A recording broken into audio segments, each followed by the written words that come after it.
2 minutes pour nous rappeler qu'il y a toujours pire que nous dans le monde. Et avant ça aussi les infos, parce que c'est important de démarrer avec les infos, parce que je ne sais même pas ce qui s'est passé dans le monde cette nuit.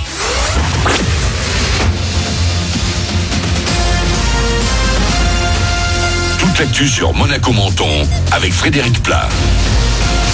Bonjour, après un beau soleil au lever du jour, les nuages vont prendre la relève avant la mi-journée. Pas de pluie certes, 16 degrés au max, on relève 11 actuellement à Monaco, 10 à Menton. On aura un peu de pluie demain, puis ce seront des éclaircies pour le reste de la semaine. C'était la météo sur Énergie avec La Trégo, votre restaurant les pieds dans l'eau, port de Plaisance, Cap d'Aille. La Covid, pas de nouveaux cas positifs hier à Monaco et 8 personnes sont actuellement prises en charge au centre hospitalier Princesse Grace. En France, les chiffres sont restés stables ce week-end dans les hôpitaux et ce lundi, 2 villes se lancent dans une nouvelle stratégie à quelques jours des fêtes. 2 campagnes de dépistage massif sont organisées à partir d'aujourd'hui au Havre et à Charleville-Mézières sur la base du volontariat.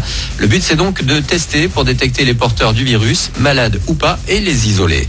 Sur votre route, comme souvent, ça se bouscule à cette heure-là vers Monaco, notamment au niveau du tunnel de la 500.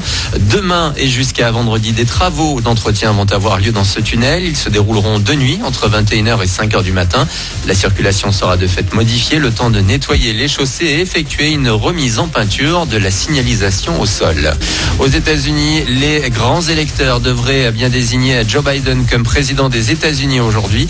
C'est la suite du processus électoral américain.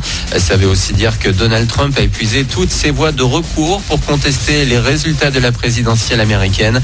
Biden entrera à la Maison-Blanche le 20 janvier après avoir prêté serment.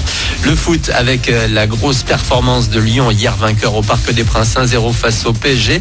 L'OL est deuxième du classement à égalité de points avec Lille, le nouveau leader. Paris tombe à la 3e place après 14 journées de championnat. Le club de la capitale attend ce lundi avec un peu d'angoisse. Neymar, sorti sur blessure à la cheville, sera fixé après des examens. Plus bas dans le classement, on retrouve Monaco, 6e après s'être incliné 2-1 à Marseille samedi.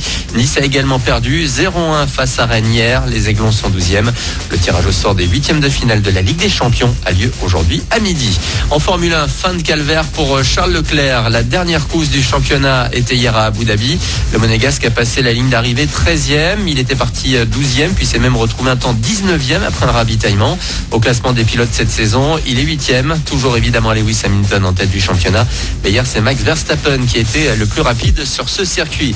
Puis Charles Leclerc va sans doute demander une nouvelle Ferrari gonflée à bloc au Père Noël pour la saison prochaine. En tout cas, le secrétariat du Père Noël reste ouvert jusqu'au 24 à Monaco. Il suffit de glisser votre liste accompagnée de votre adresse pour recevoir une réponse dans une des boîtes aux lettres de la Poste Monégasque ou passer par lapostmonaco.mc. Voilà pour vos infos. Bon début de journée à vous. Bon réveil avec Manu dans le 6-10.